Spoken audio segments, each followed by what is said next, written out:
Welcome to Let's Talk Wellness, where we will be sharing insights into the world of mental health and wellness as we explore traditional medicine and holistic healing options. It's time to have new conversations about mental health. Join Mara James, the founder and CEO of the Hugs for Life Healing Center, as she guides us along this journey. And now, let's talk wellness.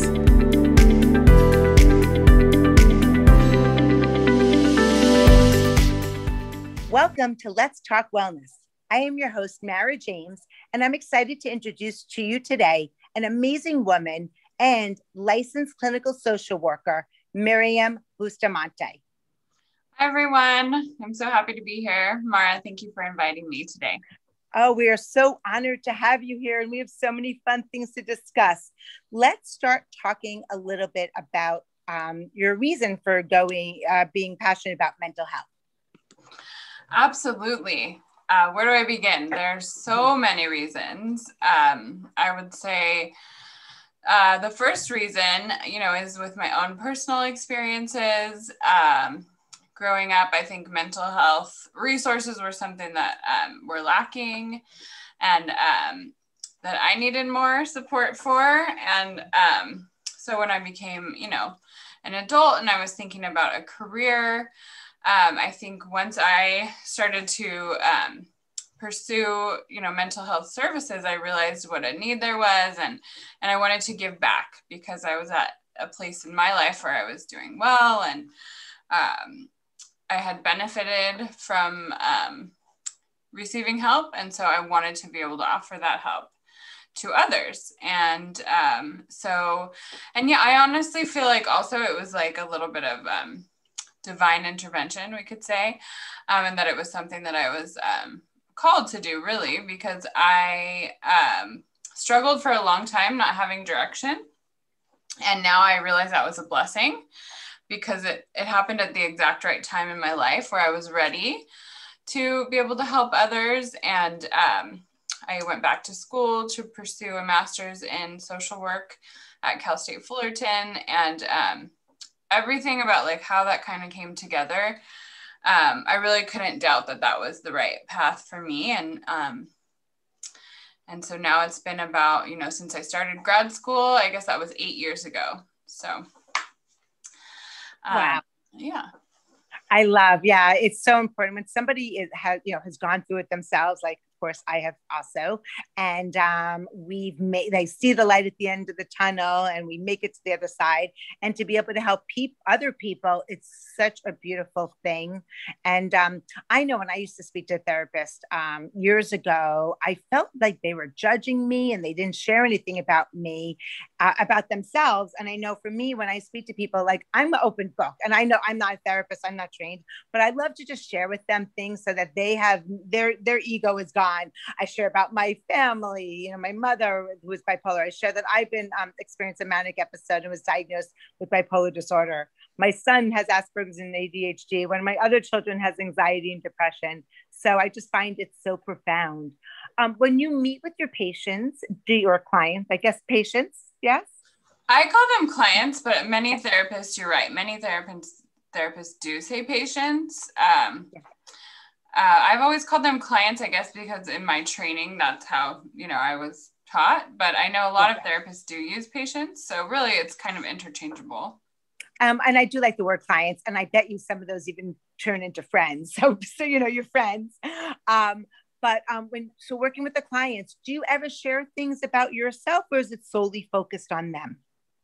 That's a great question. And I think that a lot of times in therapy, so when I was trained, right, we were trained basically to be cautious with self-disclosure, right? And I guess the reason why is because you don't want to make it about you, right? Like, you want to make it about them. And that is why therapy is so helpful, because you have this person who can be objective in your life, right?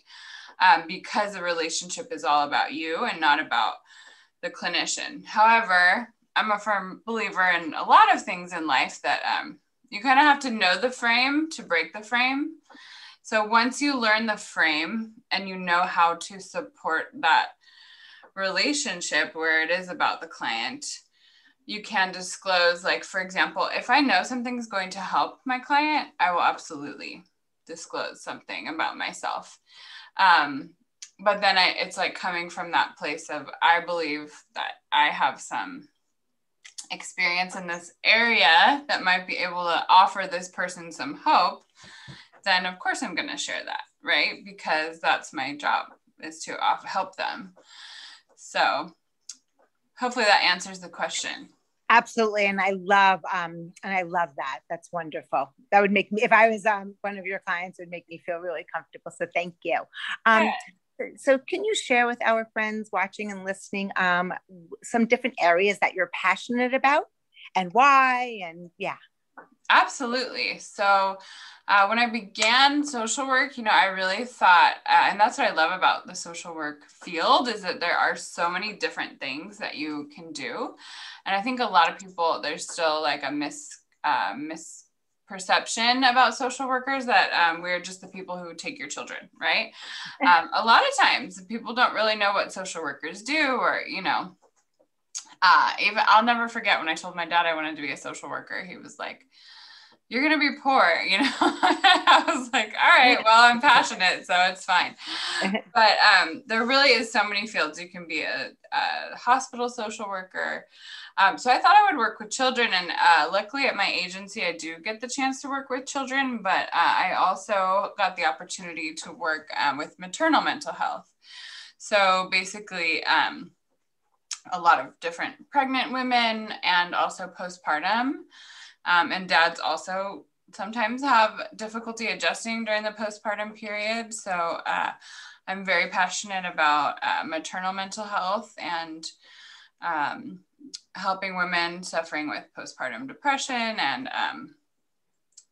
so basically in mental health, we call it perinatal mood disorders. So that could mean, because a lot of people know about postpartum depression, but there's also postpartum anxiety and postpartum OCD, and you're more at risk for depression during pregnancy. So I think that, I'm very blessed that I got that opportunity, because again, I didn't know that, I would suffer from the same thing. And I have a 10-month-old, and during a pandemic, and it was challenging, but I knew exactly what to do.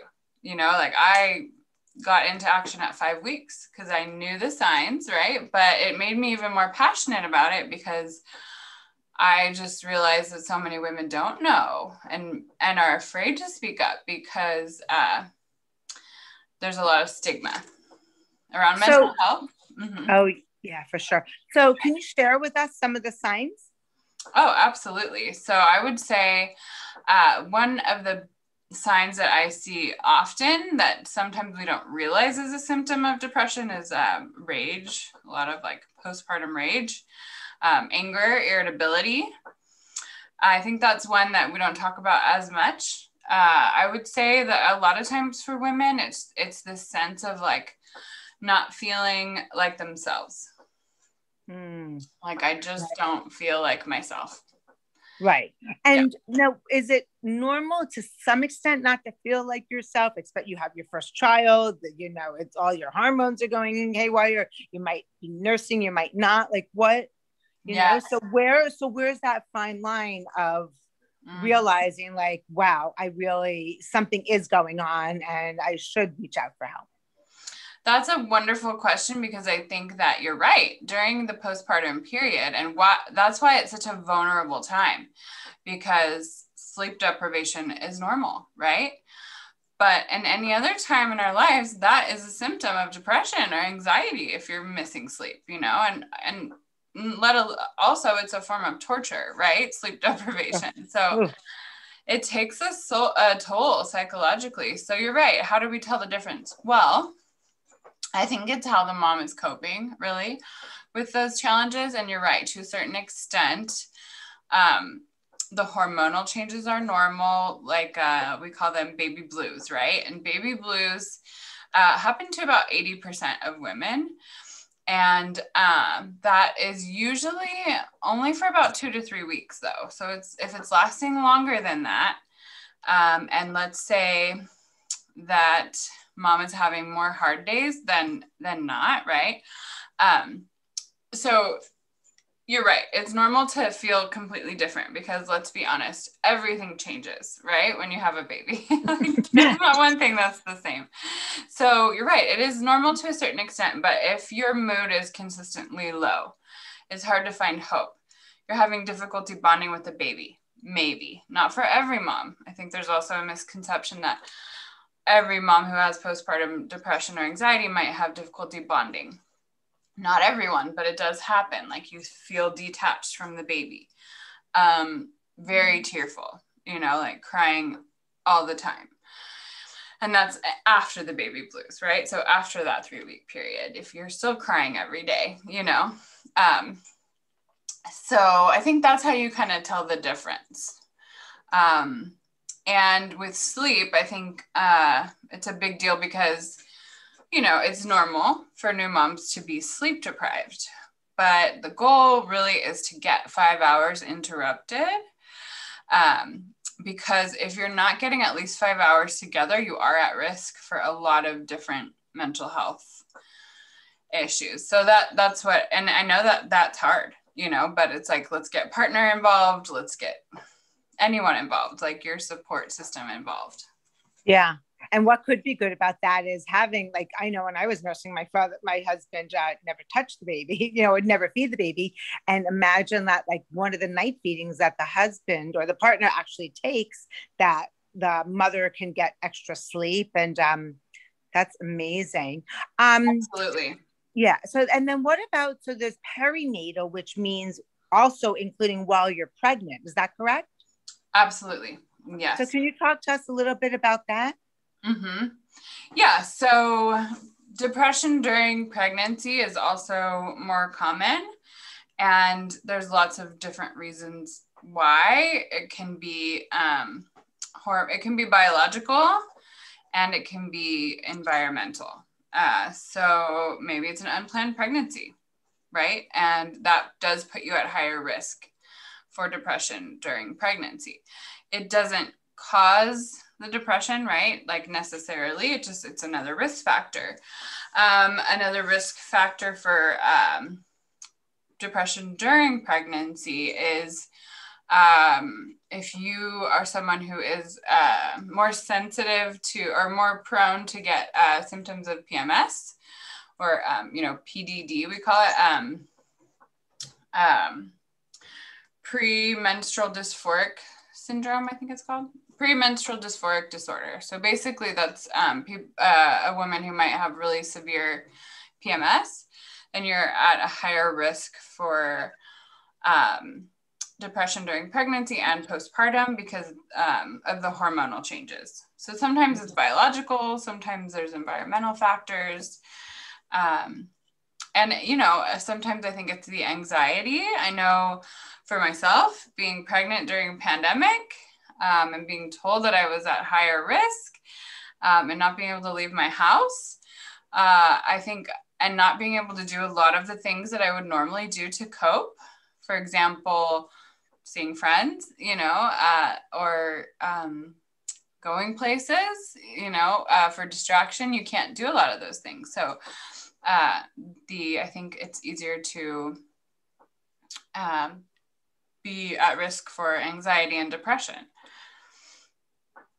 Wow. Yeah, I can't imagine. My husband, as you know, is an OBGYN, and when the patients came to see him, because you have to have your exam, and they weren't allowed to come with a partner, and I could just imagine like skyrocketing numbers for anxiety, and or depression, for sure. Yes. Wow. Yeah. And now, if you felt that a patient just wasn't coping well and needed medication, do you work with a psychiatrist, or what would happen then? Absolutely. Yes. So we are fortunate here. I work at the Hoag Mental Health Center, and we do have a psychiatrist on staff that we can refer clients to. And it's such a great, complement to treatment. What I tell my clients is, the treatment for the standard of care for depression and anxiety is therapy. And a referral to a psychiatrist. So obviously, you know, I am not a doctor. I can't prescribe medication, but I make the referral. And I do think that there's a lot of stigma around prescribing to pregnant women. So I'm also passionate about that, because I do think that mental health and the well-being of a mother, a pregnant woman, or postpartum is just as important, you know, because there are risk factors to babies for having a depressed mother. So I do think it's very important, and there's a lot of medications that we do know are safe. Right. Okay. And so when a mom is pregnant, she's experiencing, let's say, fear and anxiety. Does that transfer to the unborn baby or the fetus? That's a great question. And I remember when I was, you know, learning all about this field, I was like, so much pressure on a mom, right? Because not only like, is she at higher risk for depression and anxiety, but then the pressure of like, oh, is that going to hurt my baby, right? So we do know that there are a lot of risk factors for babies who have moms that are depressed or anxious. And we know that that's even in utero. So yeah, there is an effect, right? But the good news, I think, is that I love the concept of being a good enough mom, right? Like that we don't have to be engaged 100%, like always connected with the baby, right? We have to just do a good enough job. So if we can have that, like 30%, I've heard is like the number of like time that you're connected to your baby and you're present, right? So, and another concept I like is that it's not in the rupture, it's in the repair. So yeah, we're going to have times as mothers where we're anxious, where we freak out, right? I mean, who doesn't, right? And, but it's about that repair. Okay. So I had an anxious moment. Like, how do I repair that bond? And I think that that's why therapy can be helpful too, because there's really practical tools that I give clients to. Like, you might not be feeling the connection with the baby. That doesn't mean you can't read to the baby. You know, like sometimes we have to fake it till we make it, you know? So. Right. That is wonderful. We're going to take a very brief break. And when we come back, we'll talk about one of your other passions. Okay, everybody, we'll see you soon. In these shifting and changing times, more and more lives are being impacted by mental health. The Extraordinary Lives Foundation, also known as ELF, is transforming the way people view and navigate mental health challenges. Their mission is to improve children's mental health and wellness and support families by providing educational tools, resources, and awareness events. ELF encourages families to recognize symptoms, overcome the stigma, and reach out for help. Through prevention, early intervention, and holistic treatment, we believe many of the big problems facing today's youth can be transformed within a generation. Extraordinary Lives Foundation is excited to offer the Hugs for Life Healing Center, growing a worldwide network of approved holistic healers and bridging the gap between traditional and complementary healing options.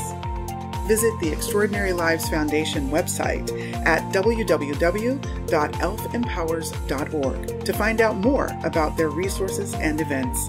Together, we can change the conversation around mental health.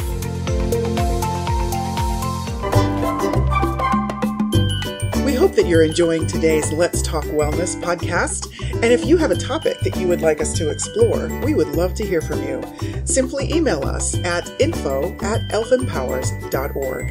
That's info@elfempowers.org. And now, back to the show. Welcome back to Let's Talk Wellness. I am your host, Mary James, and today we have an amazing woman, friend, and licensed clinical social worker, Miriam Bustamante. Welcome back, everyone. Thanks for joining. Hi, Miriam, you're such a wealth of information. Thank you for everything that you've been sharing so far. And I know when we spoke in the past, you have another passion in addition to the perinatal and postpartum mental health of the mother, and that's with trauma. So if you could share with us a little bit about that. Absolutely. So in the past few years, I would say I've had the fortunate opportunity to learn a lot about trauma and the ACEs study.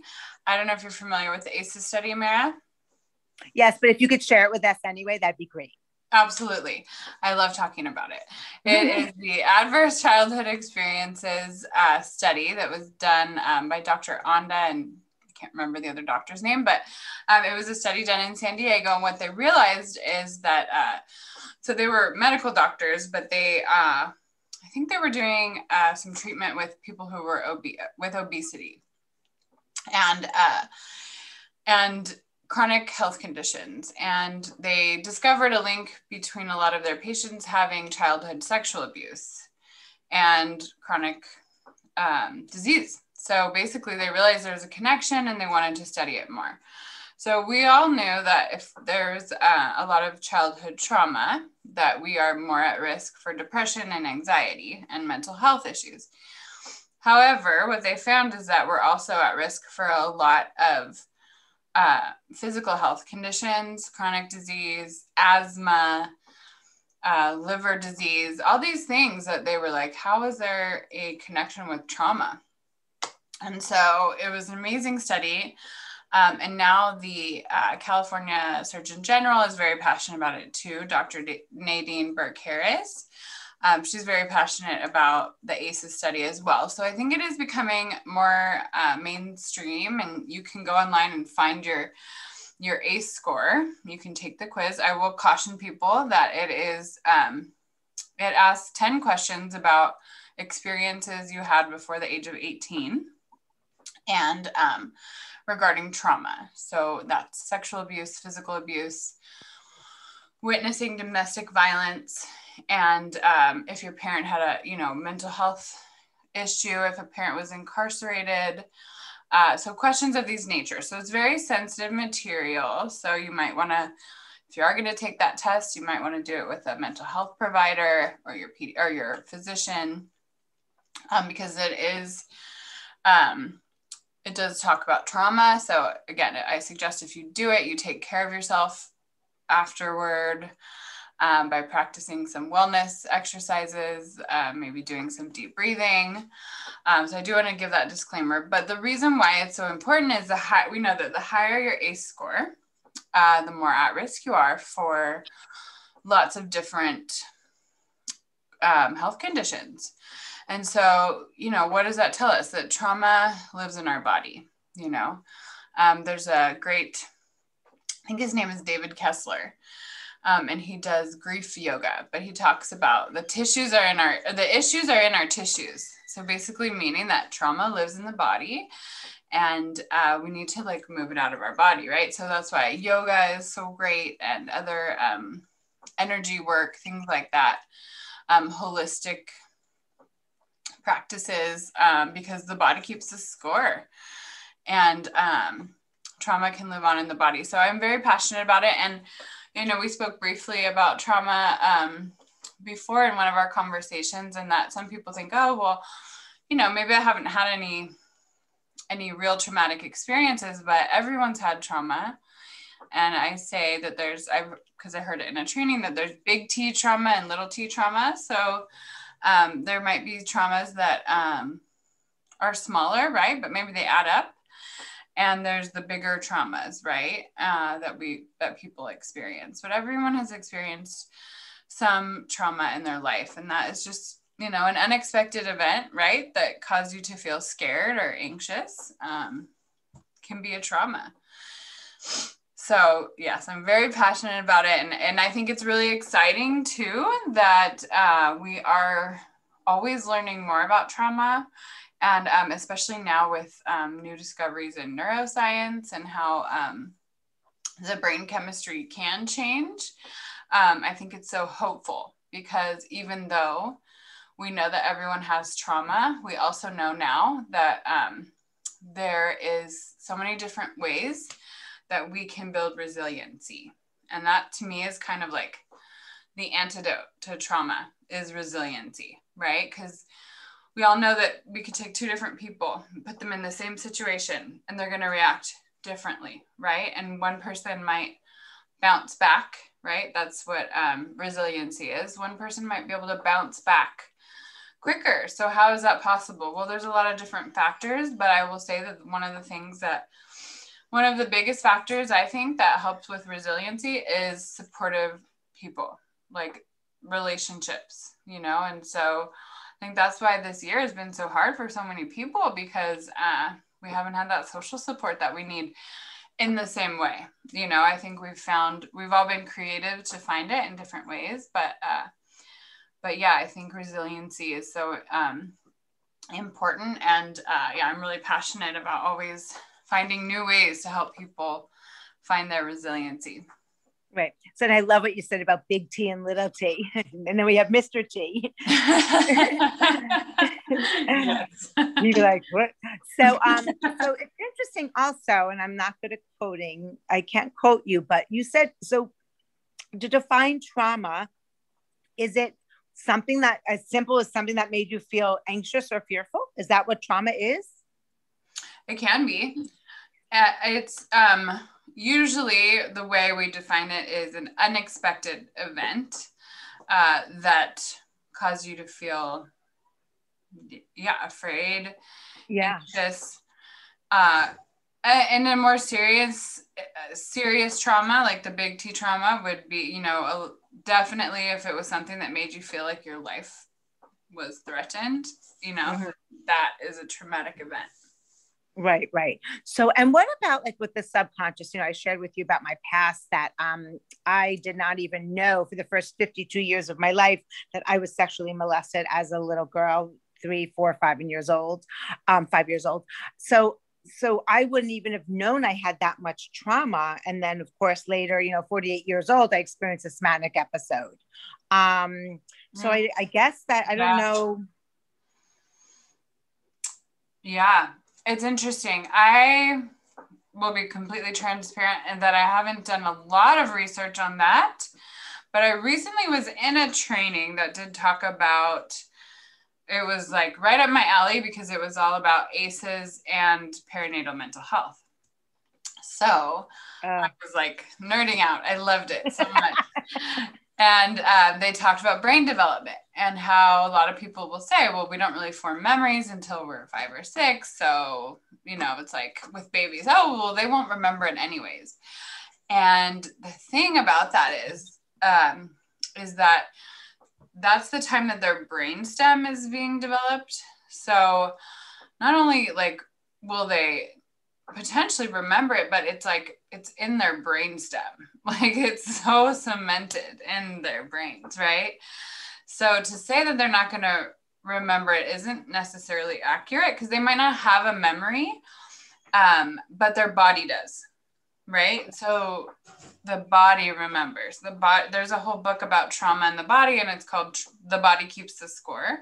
Mm-hmm. And so yeah, they might not have a conscious memory like they would after 5 or 6, but their body has a memory because they can still release the cortisol, the adrenaline that we release when we're under stress, especially toxic stress, like any abuse.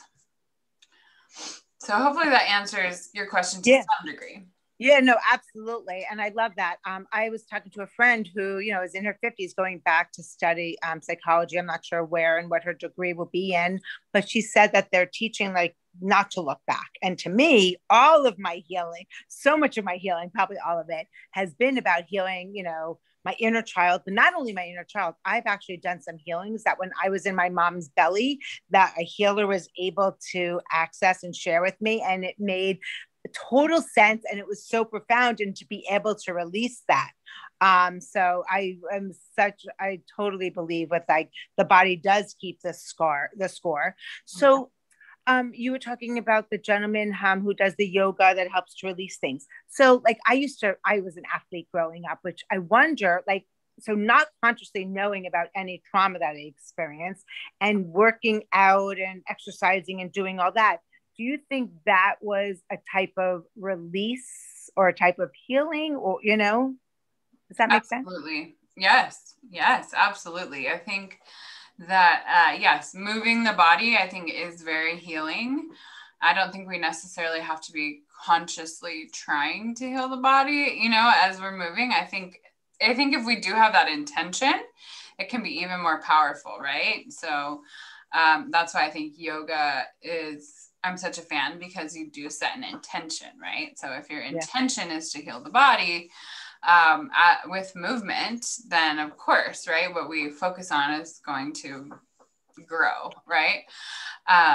However, I do think that you don't necessarily have to be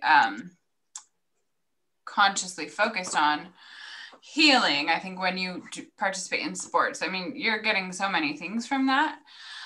You're getting social support, right? You're getting confidence. And yeah, you're moving your body. And you might be releasing some of that trauma that's stored in your tissues, right? And I think also you're producing endorphins, which give you, help mental health.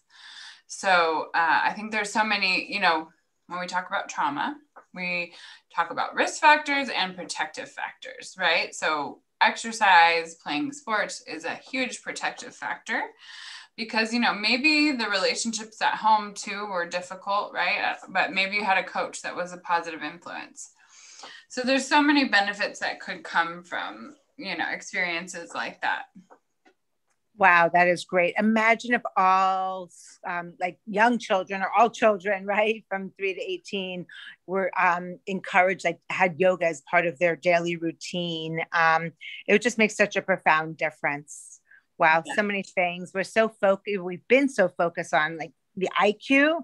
And as we know, the EQ is so important. And to me, yoga would be part of that, helping people adjust.